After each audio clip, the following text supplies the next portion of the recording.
It's the Second World War, a German prison camp, and this man, Archie Cochrane, is a prisoner of war and a doctor, and he has a problem.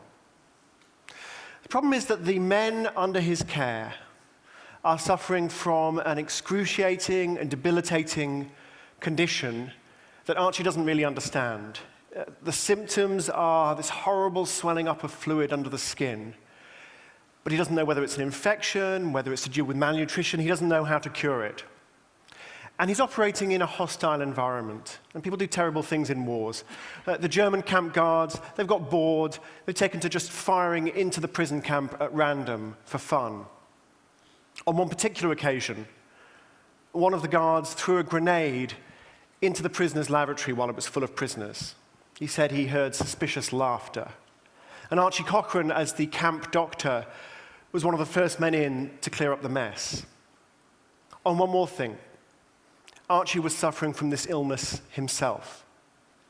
So the situation seemed pretty desperate, but Archie Cochrane was a resourceful person.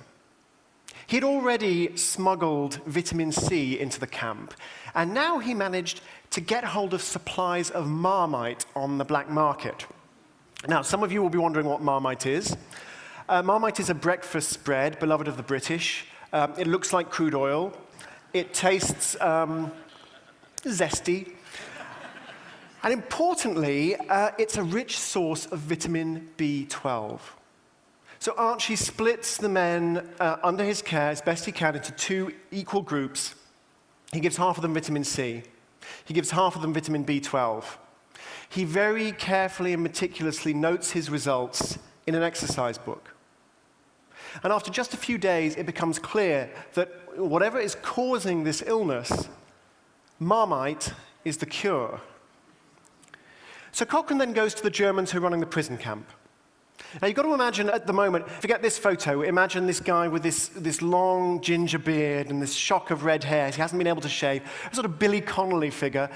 Cochrane starts ranting at these Germans in this Scottish accent, in fluent German, by the way, but in a Scottish accent. And it explains to them how German culture was the culture that gave Schiller and Goethe to the world, and he can't understand how this barbarism can be tolerated, and he vents his frustrations.